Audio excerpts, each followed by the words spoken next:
তো বাচ্চা-কাচ্চারা বকেয়া অগ্রিম নিয়ে আসলে তোমাদের সবার মনের মধ্যে একটা কনফিউশন লাগে এবং অধিকাংশ সমন্বয়ে আসলে এই বকেয়া অগ্রিম সংক্রান্ত আসে। ঠিক আছে? বকেয়া বা অগ্রিম কোনো কিছু বকেয়া আছে অথবা কোনো কিছু অগ্রিম আছে। এইটা নিয়ে আসলে অধিকাংশ সমন্বয় আসে এবং এখানেই সবাই আসলে প্যাঁচ লাগায় ফেলে। কারণ যদিও বকেয়া অগ্রিম বিষয়টা সহজ, বাট অনেক সময় বকেয়া অগ্রিমের যে অ্যামাউন্টটা বের করবে, টাকার অঙ্কটা বের করবে, ওটা এত প্যাঁচগোছ থাকে যে তোমরা আসলে টাকার অঙ্কটা বের করতে পারো না। আচ্ছা, তো বকেয়া অগ্রিম নিয়ে আসলে শুরুতে কিছু কথা বলি দেখো। ধরো আমি তোমাকে বেতন দিয়ে একটা এক্সাম্পল দিচ্ছি, হ্যাঁ? মানে তোমার এন্ট্রিগুলোর আসলে শিফটিংটা যে হবে, শিফটিংটা তো সেমই হবে। হয়তোবা টাকার অঙ্কটাকে একটু বেশ কম হবে। বাট শিফটিংটা কিভাবে হবে এটাকে একটু বুঝো। ধরো আমি তোমাকে বললাম যে বেতন বকেয়া আছে। ধরো যে বেতন বকেয়া আছে। তাহলে বেতন ধরো আমরা একদম ধরে নিই সিম্পলি, হ্যাঁ? তোমাদের সুবিধার জন্য আমরা একদম সিম্পল করে আসলে ধরে নিচ্ছি। হ্যাঁ? ধরো যে এখানে আছে যে বেতন বকেয়া বকেয়া আছে ৳২,০০০। ধরো একটু সিম্পল ধরে নিলাম। আচ্ছা, এই যে ধরো যে এখানে বলল যে বেতন বকেয়া আছে কত বলতো? ৳২,০০০। আচ্ছা, এটাকে যদি আসলে আমরা এখন মানে বুঝতে চাই যে আসলে এটার সমন্বয়টা শিফটিংটা কিভাবে হবে বুঝো, হ্যাঁ? খেয়াল করো। ধরো যেহেতু আমরা বলছিলাম কি যে বকেয়াটা সবসময় কি যোগ হবে। তাহলে যদি তোমার বেতন বকেয়া থাকে তখন কি বেতনের সাথে আমরা যোগ করে দিব। তাহলে এই যে তাহলে আমরা লিখব ধরো যে আমরা লিখলাম যে বেতন, ধরো বেতন হইছে আমার তোমার ৳১০,০০০। লিখব যে বেতন ১০,০০০ যোগ বকেয়া হচ্ছে আমার ২,০০০। তাহলে মোট আমার এখানে আসবে কত বলো তো আমার? ৳১২,০০০।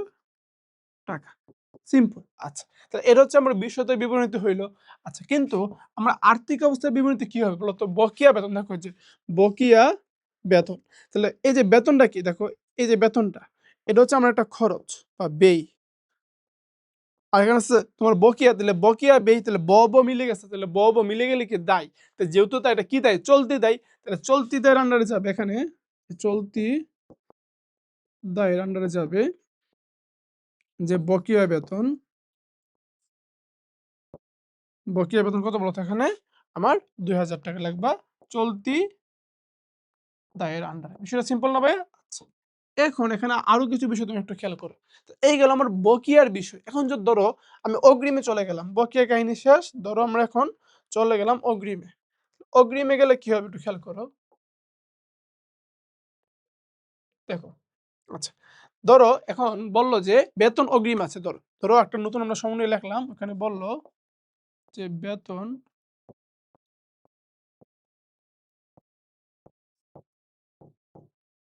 অগ্রিম আছে। ধরো তোমার কত? ধরো তোমার ৳১,০০০। ধরো। তাহলে বলো তো এখানে যে আমরা লিখলাম বেতন অগ্রিম। দেখো কি আছে বলো তো? অগ্রিম আছে। কত টাকা আছে বলো তো? ৳১,০০০ কি আছে আমার? অগ্রিম আছে।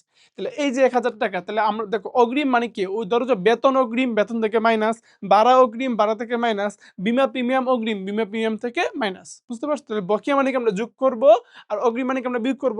তো সেম তুমি যখন লিখবা যে বেতন, ধরো এই বেতনটা যাবে কি পরিচালন ব্যয়ের আন্ডারে। তো ধরো যে বেতন আছে এখানে তোমার ৳১৩,০০০ ধরো। তাহলে আমরা ধরো যে লিখলাম যে বেতন ১৩,০০০। আর যে অগ্রিমটা আমরা কি করব বলতো? অগ্রিমটা আমরা অবশ্যই মাইনাস করে দিব। দেখো যে মাইনাস অগ্রিম, অগ্রিম ধরো যে ৳১,০০০। তো মাইনাস করলে আমার এখানে বেতন আসবে তোমার ৳১২,০০০। সিম্পল। আচ্ছা। তাহলে এটা হলো আমার বিশদের বিবরণীতে। তাহলে এই বেতনটা আর্থিক অবস্থার বিবরণীতে কি হবে খেয়াল করো। আচ্ছা। দেখো এই বেতনটা আর্থিক অবস্থার বিবরণীতে আসলে আমরা কিভাবে লিখব খেয়াল করো। এই যে আমরা লিখলাম বেতন। আচ্ছা বলো তো ভাইয়া, এই যে বেতনটা, এই বেতনটা কি? এটা একটা ব্যয়। ব্যয়। তাহলে বকেয়া ব্যয় সরি না আমরা অগ্রিম ব্যয়, হ্যাঁ? বকেয়া ব্যয় তো এখানে শেষ। এটা হচ্ছে অগ্রিম ব্যয়। তাহলে বেতনটা কি আমার ব্যয় আর বেতনটা অগ্রিম মানে কি এটা অগ্রিম ব্যয়। তাহলে মিলে নাই, না মিললে কি সম্পদ। তাহলে এটা কই যাবে? সম্পদে যাবে। কোন সম্পদে? চলতি সম্পদ। ধরো বকেয়া অগ্রিম সবসময় কি চলতিতে যাবে। সম্পদ হলে চলতি সম্পদ, দায় হলে চলতি দায়। তাহলে চলো আমরা চলতি সম্পদে যাই। লিখো চলতি সম্পদ। ওকে? তো এই চলতি সম্পদের আন্ডারে আমরা লিখব অগ্রিম বেতন।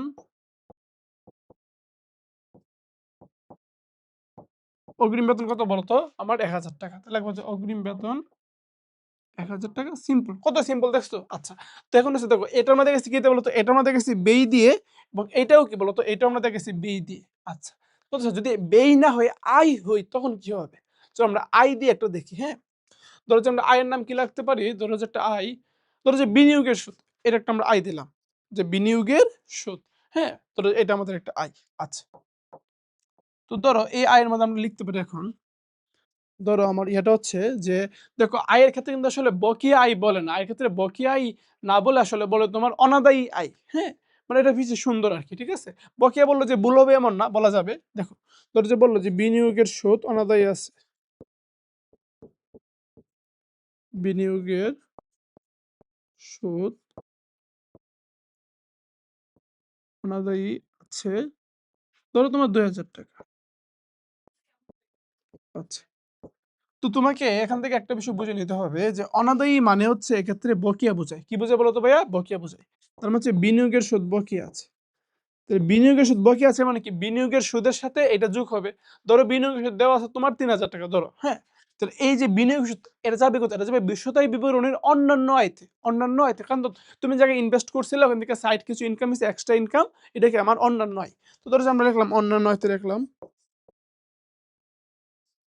অন্যান্য আয়, হ্যাঁ? ধরো যে অন্যান্য আয়তে গেল। আচ্ছা। এবার অন্যতম কি লিখবো বলতো? বিনিয়োগের সুদ লিখলাম, বিনিয়োগের সুদ। যে বিনিয়োগের সুদ, ওকে? একটু ওয়েট করো। হ্যাঁ, তার যে বিনিয়োগের সুদ হচ্ছে আমার ধরো তোমার ৳৩,০০০। এর সাথে কি এই যে অনাদায়ী বা বকেয়া আছে এটা আমরা যোগ করব। লেখো যে তোমার অনাদায়ী।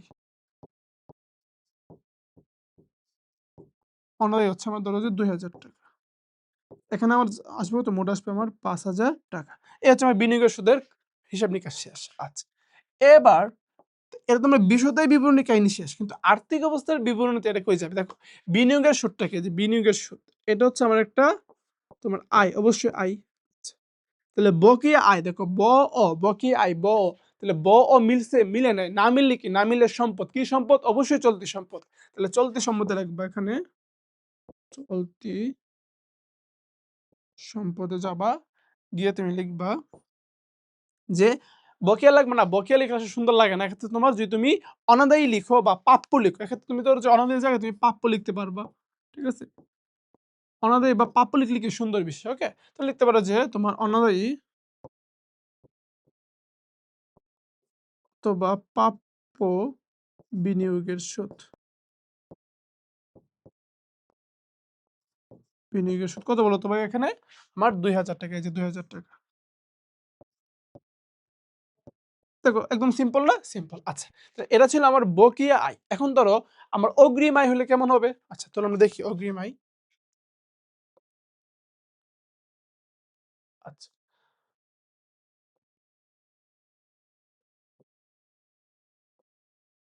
আচ্ছা, ধরো তোমার আমার তোমার শিক্ষানবিশ ছিলাম, এটা আমার জন্য একটা আয়। ধরো এটা আমি অগ্রিম পাইলাম। ধরো, হ্যাঁ? ধরো তোমার আমি এখানে একটা নতুন তৈরি করলাম যে শিক্ষানবিশ সেলামি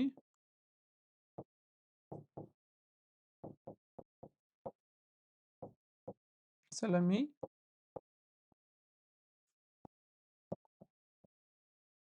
অগ্রিম পাওয়া গেল ধরো যে তোমার ৳৩,০০০। আচ্ছা, সিম্পল বুঝো। বলো তবে আমরা কি পাইছি বলো তো? আমরা পাইছি তোমার শিক্ষানবিশ সেলামি পাইছি। এবং এটা কি পাইছি? অগ্রিম পাইছি। কত টাকার অগ্রিম পাইছি? ৳৩,০০০ অগ্রিম পাইছি। তাহলে অগ্রিম সবসময় কি করব? মাইনাস করব। তাহলে শিক্ষানবিশ সেলামি কই যায়? এটা অন্যান্য আয়তে যাই। তো আমরা যাবো অন্যান্য আয়তে। অন্যান্য আইতে যাব এবং অন্যান্য আইতে গিয়ে আমরা যে কাজটা করব, আমরা লিখব যে শিক্ষানবিশ সেলামি। শিক্ষানবিশ সেলামি লিখব। হ্যাঁ, ধরো যে আমার শিক্ষানবিশ সেলামি দেওয়া হচ্ছে ৳১০,০০০, হ্যাঁ? লিখব এখানে ৳১০,০০০। এখান থেকে অগ্রিম টাকা সবসময় মাইনাস করে দিব। তো লিখব আমরা অগ্রিম। অগ্রিম মাইনাস ধরো অগ্রিম হচ্ছে আমার ৳৩,০০০ মাইনাস করলাম। তাহলে এখানে আমার থাকবে ৳৭,০০০। সিম্পল। আচ্ছা। এখন হচ্ছে এটা হচ্ছে আমার বিশদের বিবরণীতে শেষ। কিন্তু আর্থিক অবস্থার বিবরণীতে আসলে কেমনে যাবে, কই যাবে বলো? আচ্ছা, তো প্রথমত হচ্ছে এটা হচ্ছে আমার শিক্ষানবিশ সেলামি, এটা আমার আয়। তাহলে অগ্রিম আয়। মিলে গেছে। মিলে গেলে কি দায়। তাহলে অগ্রিম আয় যাবে আমার চলতি দায়িত্বে। চলতি দায়িত্বে তুমি কি লিখবা যে অগ্রিম শিক্ষানবিশ সেলামি। অগ্রিম শিক্ষানবিশ স্যালামি হচ্ছে আমার ৩,০০০। সিম্পল, একদম সিম্পল। এখন কথা হচ্ছে তাহলে আমরা বকেয়া আয়, বকেয়া ব্যয় শেষ। অগ্রিম আয়, অগ্রিম ব্যয় এটাও শেষ। তার মানে বকেয়া অগ্রিম সংক্রান্ত যা, যা আছে আসলে সবকিছুই আমরা পারি। কিন্তু পরীক্ষার মধ্যে আসলে অনেক সময় সময়টা এত সহজে দেওয়া থাকে না, একটু ঘুরায়ে পেঁচায়ে দেওয়া থাকে। বা ধরো যে আমি তোমাকে এখানে একদম স্পষ্টভাবে বলে দিচ্ছি, খেয়াল করো। আমি তোমাকে এখানে একদম স্পষ্ট বলে দিচ্ছি যে ভাইয়া আমার বকেয়া আছে। কত টাকা বকেয়া আছে? ২,০০০ টাকা বকেয়া আছে। বা ভাই আমার অগ্রিম আছে। কত টাকা অগ্রিম আছে বলো তো? ৩,০০০ টাকা অগ্রিম আছে। কিন্তু ভাইয়া পরীক্ষার মধ্যে কখনো এরকম সরাসরি বলা থাকবে না। বরং একটু পেঁচায়ে পুচায়ে বলা থাকবে, তোমাকে ওই টাকার অ্যামাউন্টটা বের করে নিতে হবে। তার মানে হচ্ছে শিফটিং কোথায়, কোথায় হবে তুমি জানো। ধরো আমি তোমাকে বললাম, ধরো যে বকেয়া ব্যয়, এই যে বকেয়া ব্যয়ের শিফটিং কি হবে? বকেয়া ব্যয়ের শিফটিং হচ্ছে ওই ব্যয়ের সাথে গিয়ে বকেয়া ব্যয়টা আমরা যোগ করব। এটা হচ্ছে একটা শিফটিং। আর দ্বিতীয় শিফটিং হচ্ছে এই যে বকেয়া ব্যয়। এই বকেয়া ব্যয়টা হচ্ছে আমার চলতি দায়ের মধ্যে যাবে। ঠিক না? তো সেম ভাবে ধরো যে অগ্রিম ব্যয়, যে অগ্রিম, এই যে অগ্রিম ব্যয়, ঠিক না? তাহলে অগ্রিম ব্যয়টা কি করবো বলতো ভাইয়া?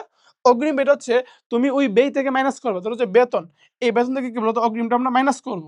আর অগ্রিম ব্যয়টাকে আমার সম্পদ, চলতি সম্পদ আমরা কি বলতো চলতি সম্পদে এখানে গিয়ে লিখবো। তার মানে শিফটিংটা কিন্তু সবসময় সেম হবে।